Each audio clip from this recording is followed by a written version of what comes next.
Hi, a very warm welcome. My name's Ian Mack. So, Richard III, the Shakespearean play, what's it all about? Over the next 8 minutes or so, we're going to cover the basic story, the key characters, what happens in each of the acts, any additional information, and I'll also add in some key infographics for you to reference. So if you're ready, let's get started. Richard III, a play by William Shakespeare in 5 acts, written to map the transition from the House of York to the House of Tudor, written about 1592 to 1594, so it's an early play and definitely one of his earliest history plays, printed in the first quarto 1597 and later in Shakespeare's first folio in 1623. It's a history play, but it's also considered by many as a tragic character study, famous for its dark humour, irony, and also Richard's direct addresses to the audience. It reflects Tudor propaganda portraying Richard as a villain to legitimize the Tudor dynasty. So, what's the general plot? Well, Richard, Duke of Gloucester, is ambitious and he's ruthless. He schemes to seize the throne of England by eliminating all of his rivals. He has his brother Clarence executed, he manipulates Lady Anne into marriage, and he seizes power after the death of King Edward IV. To secure his crown, Richard imprisons and murders Edward's young sons, the very famous princes in the Tower. Richard III's reign is marked by fear, betrayal and bloodshed. Former allies, including the Duke of Buckingham, turn against him. However, finally, Richmond raises an army, defeats Richard at the Battle of Bosworth and takes the crown as Henry VII. And this ends Richard's tyrannical rule and it begins the Tudor dynasty. So who are the key characters? I've got 10 that I'm going to reference here, which I think are worthwhile. Obviously, we've got Richard, Duke of Gloucester, who becomes King Richard III, a cunning, ruthless and charismatic younger brother of King Edward IV. He's ambitious, he's manipulative. Then we've got King Edward IV, the older brother of Richard and Clarence. He dies early in the play. We've got Queen Elizabeth, Edward's wife of Edward IV, fiercely protective of her children, politically threatened by Richard's rise. We have the young sons, Prince Edward and the Duke of York, who are imprisoned in the Tower. And we've got George, Duke of Clarence, who is murdered secretly. Lord Hastings, a loyal supporter of Edward IV. We've got Lady Anne, a widow of Prince Edward. Richard woos and marries her. The Duke of Buckingham, Richard's powerful ally, who helps him to gain the crown. Queen Margaret, the widow of Henry VI.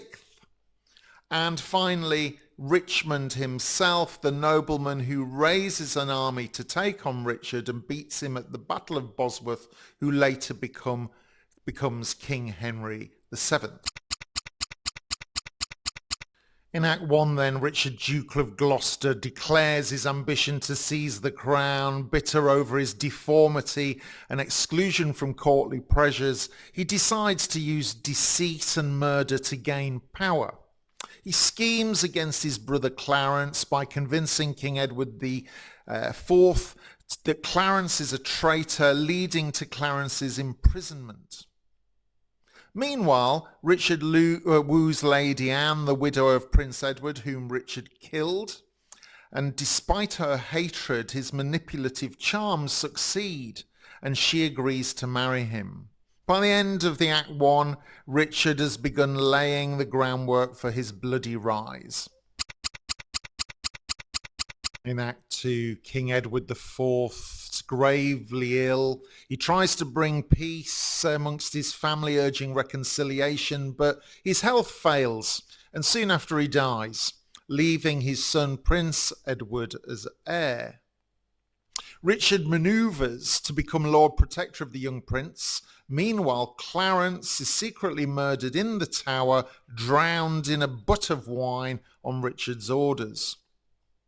The nobles, especially the Queen's family, grow anxious about Richard's growing influence, but already Richard's schemes are tightening around the throne and his rivals.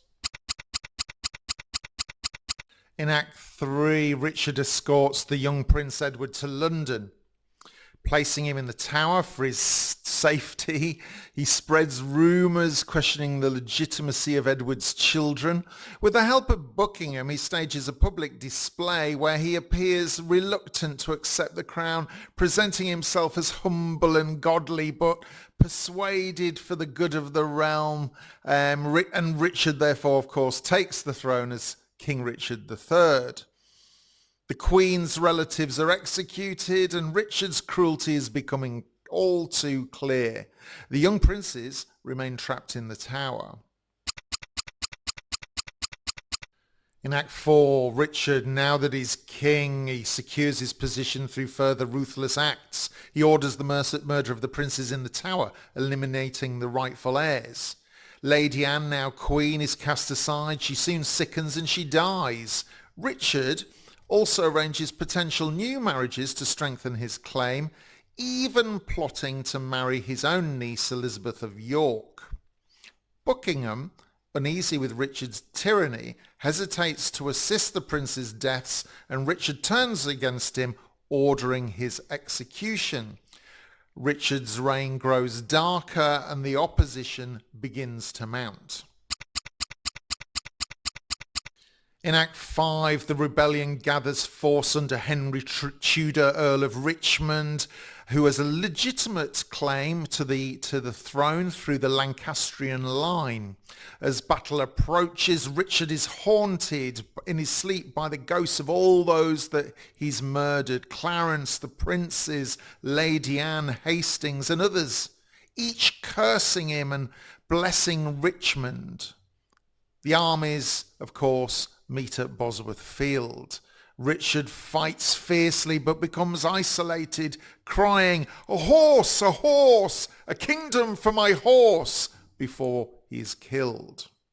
Richmond is victorious, crowned Henry VII, and the Tudor reign begins.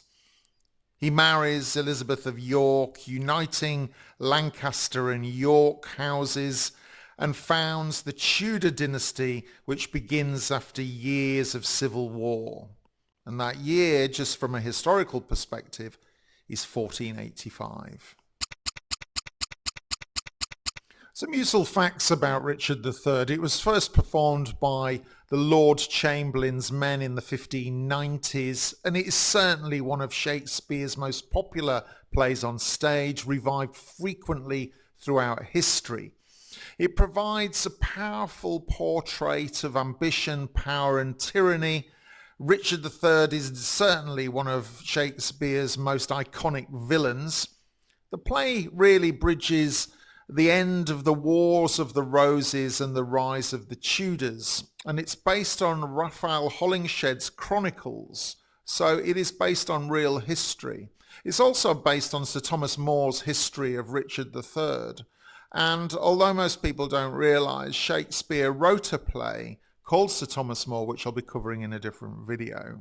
I am personally a Lancastrian. I was born in Lancaster, so maybe I have a bias here.